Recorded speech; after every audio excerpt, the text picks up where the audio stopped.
A new update for 2026? Well, it seems like Zebec wants to be announcing something soon. What is that? Very recently, they made a post talking about how kicking off 2026 next week with their first spaces of the year. Nothing I say is financial advice, and I want to say Happy New Year's to everyone. However, at this post, they do talk about how they're going to be speaking on, right? The product roadmap and tokenomics for 2026. Actually, this post does highlight how there's going to be updated tokenomics that will be released early in the new year. What could it be? Who knows? But supposedly, again, it's going to be on Thursday, January 8th, 2026 at 11 a.m. EST and 5 p.m. CET. So when I take a look at something like Zebec, this is something that I'm pretty happy with because even though I don't know exactly what they're going to be announcing, but updated tokenomics, I like the sound of that. What could it be? Only time will tell. But also on top of that as well, a product roadmap discussion. I'm wondering what they're going to be doing. But I like what seems like to me the direction they want to be heading, because when I take a look at a project not giving up, continuing to build, continuing to do something, I am happy in that sense. It doesn't mean the project is ever going to become like hypothetically top 10. No, that's not going to be the case. But at least it shows the effort and as well as the intent. Not every single project out there can be top 10, but it's not necessary in a lot of cases because some other projects out there, they're just so low to the point that they don't need to be like ever top 5 or top 10 in order to hypothetically do something. Like for instance, ZBCN, we saw a very slight recovery, right? Just like 4 or 5% in the past 24 hours. It's really nothing much really, but at the end of the day, it's still over 2 times lower in terms of market cap compared to where it was back in May. But the way I view it is that at least Zebec seems to be thinking ahead. What's going on with the price? I think even Zebec cannot control that, right? Like from my perspective, Ethereum is still down, right, compared to before. Can it do anything about that? Seeing this price right here, when it comes to ZBCN, I think that Zebec arguably does not have any control over that. Neither do I. But there's one thing they can control, right? And that's the development, improving the fundamentals, and continuing to do something. They can control that. But when it comes to the charts, when it comes to an altcoin season, a lot of projects can't do anything about that. Neither can I. But then I'm even at a different position because I cannot even improve the fundamentals of Zebec whatsoever, and I also can't do anything about the charts or if there's an altcoin season or not. You know what I mean? But there's only one thing I can do, and that is just control myself. That's what I'm doing though, because all I'm doing is I am staying patient and I'm still holding. This is not telling anyone to do anything because I am not telling anyone to do anything, right?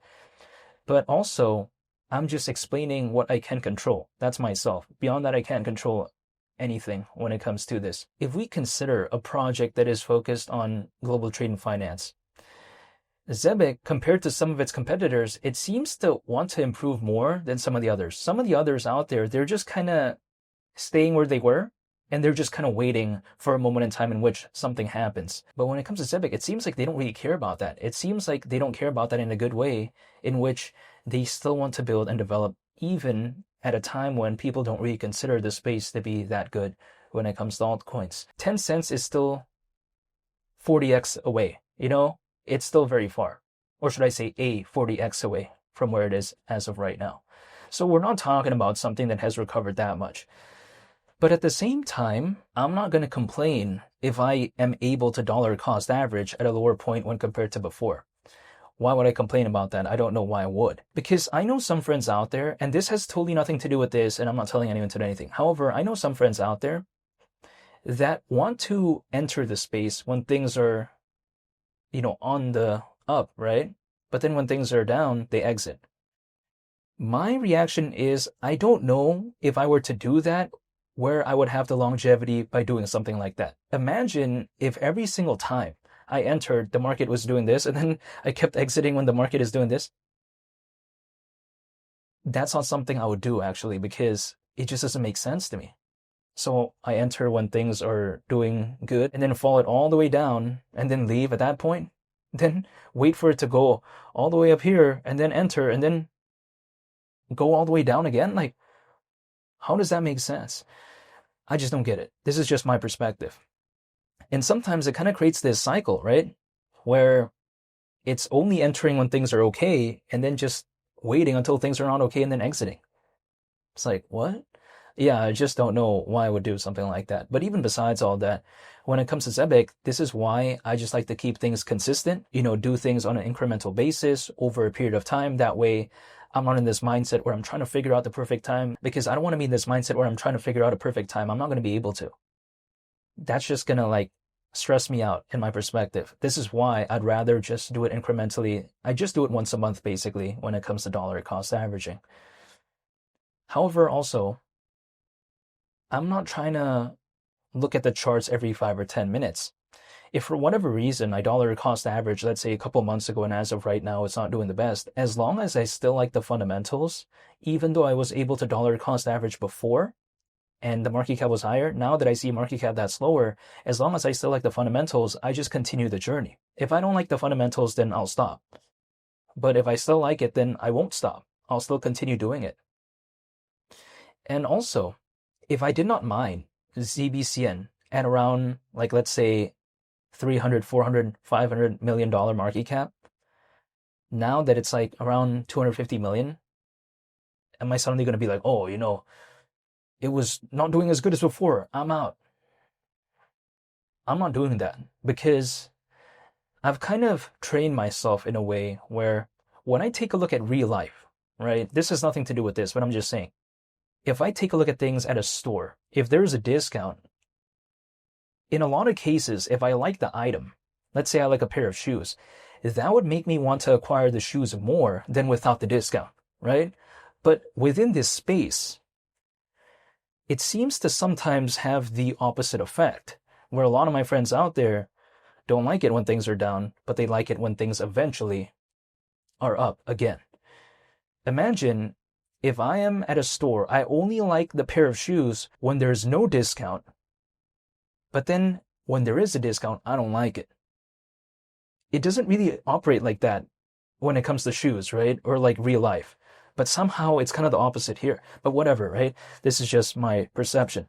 But also, I feel like there could be a reason as to why this would be the case in a make-believe scenario. Because if, let's say, I acquire a pair of shoes, I cannot track that value in real time, even though I know the moment I bring it home, when it comes to the shoes, the moment I use it, the value is just going to not do good, right? It's already depreciated at that point.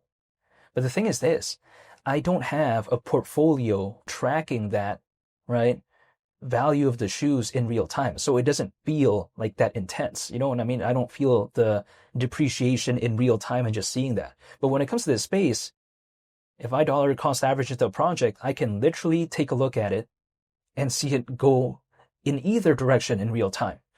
So that's why sometimes the depreciating effect feels a little bit more intense, I guess, in some cases, where I can actually see it. But when it comes to a store, I buy shoes, I cannot see that. You know what I mean? Even though I already know, because I use the shoes, it's depreciated. Imagine if there was a thing for me to track the depreciating, I guess, value of my shoes in real time. I'd probably consider more when it comes to acquiring shoes, right? But there's no such thing like that. So then the intensity doesn't feel the same. But this is why when I take a look at this space, I've understood that, hey, you know what? Okay, I can see things, depreciate in this space. But if every single thing that I owned was tracked in real time by a portfolio thing, right? What's going to happen? I'm going to see my car constantly depreciate. I'm going to see my shoes, my t-shirt, everything, right? A lot of things, basically. I'm not saying every single thing, but I'm just saying a lot of things. Let me correct myself there. But then there's no such thing like that for t-shirt, shoes, and all this. So this is why I've understood that, okay, yeah, I understand that both things sometimes, they're going to go down. But in this space, because of that feeling, it feels a little bit more amplified in some cases. But also in a different aspect, right? My shoes, my t-shirt, it's already depreciated. It can't do anything anymore when it comes to that. The only way those items can go right now is down, basically. Because my t-shirt, my shoes, they're not collector's items. They're not going to really do much. They're just going to depreciate. Either I use it or I don't.